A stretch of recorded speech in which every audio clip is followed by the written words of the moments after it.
Apple is switching everything over to ARM, which I think is fantastic. I think that is a step in the right direction for Apple, and I'll tell you why. Because Apple has already ditched NVIDIA, which is the best graphics that you can get, which was a bad move. Now they're ditching Intel, which is one of the most reliable, although I will say ARM is a very reliable chip.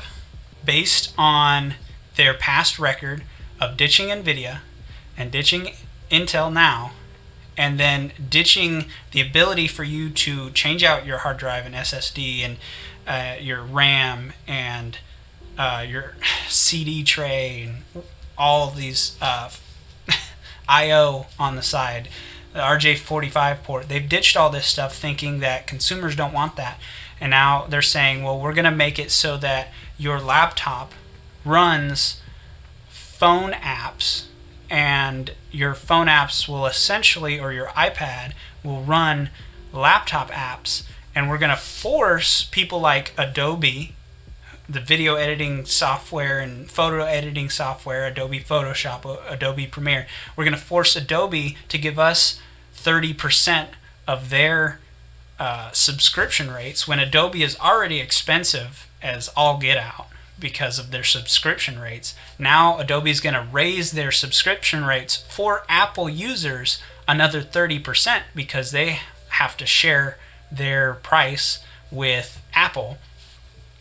Now we're going to see a lot of, I believe we're going to see a lot of video editors and possibly photo editors move away from Apple.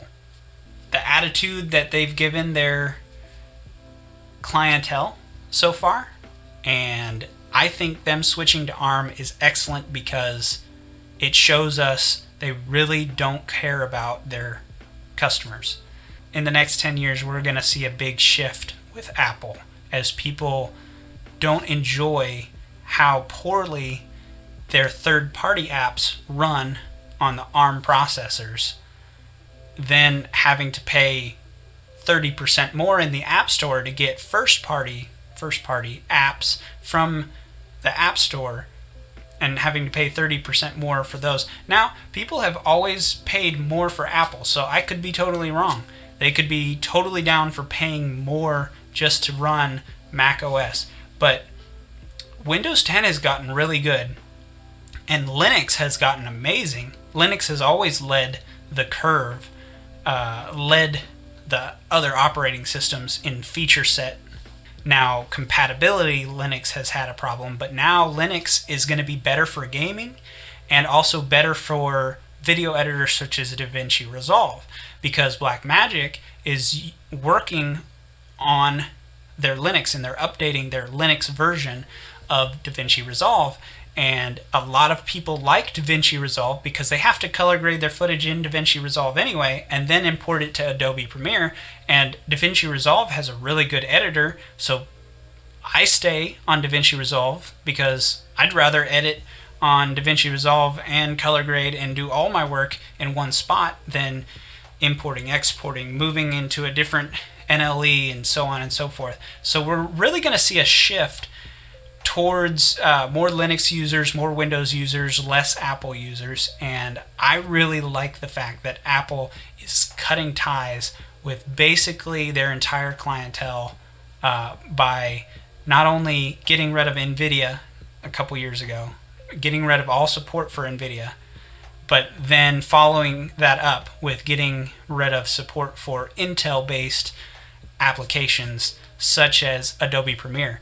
Adobe Premiere is optimized for Intel. I don't know if you knew that, but it's optimized for Intel processors. And for Apple to say, hey, now you have to optimize for our new ARM processors, I feel like a lot of people are going to be upset about the way Adobe Premiere runs on ARM processors when people are already complaining about the crashes that Adobe Premiere has on Intel processors. And Adobe Premiere is optimized for Intel processors, and Adobe is terrible at listening to their clientele, making adjustments to their software to make it run better. You're going to see a shift away from Adobe Premiere. You're going to see a shift away from Apple. And I think you're going to see other NLEs. I don't know if DaVinci Resolve will be the other NLE, but I mean, a lot of people in Hollywood already use DaVinci Resolve because of the color grading aspect of it. It's very possible that they will just go ahead and use DaVinci Resolve entirely because it has a excellent team collaboration on the studio version, on the $300 version. It's also not subscription based like Adobe's products are, so you don't have to pay every month to be able to use the software that you use for your work, which I think is excellent. It's more along the lines with Serato. Serato you pay up front. You don't pay per month, kind of like Virtual DJ versus Serato. If you're coming from a DJ's point of view, would you rather use Virtual DJ or Serato? And some people are hell-bent on Virtual DJ. Other people are like, I just want to pay up front for my Serato, or get the free version of Serato, which is an excellent software, by the way. Or a lot of MIDI control boards come with Serato, the pro version of Serato, included with the board. That's my thing, is pay per month for Virtual DJ, pay per month for Adobe Premiere, or pay up front for DaVinci Resolve, or pay up front for Serato. And I'm more of a pay up front. I don't like paying per month. If there's an update and it costs me money, I can choose whether I want that update or not.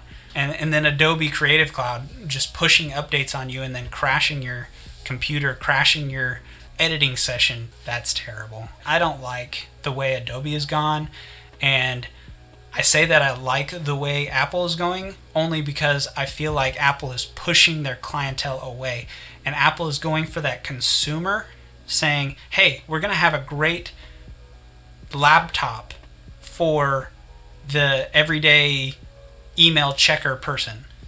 And I don't think a lot of people are checking their emails on their laptop anymore. They're checking it on their phone. So you're going to see a shift away from their Apple laptops. You're going to see a shift away from Macintosh and the Mac operating system. You're going to see a shift away from Apple, from professionals that need a professional computer, need a reliable operating system. And Apple has always been reliable. I will say that. I don't have to worry about the operating system with Apple. I will say since the last Windows update, I have been experiencing some crashes and some weird stuff, and I've been kind of upset with the way that's running. But then again, I don't experience it enough to worry about it. I don't experience it enough to where I don't think I could take a Windows laptop out to a gig. I think I could take a Windows laptop out to a gig. That's fine. Windows 10 has come really far versus macOS, which has pretty much stayed the same except for taking away features for the past decade. It's just gotten worse and worse over the past decade. All right, I'm out of here. Peace.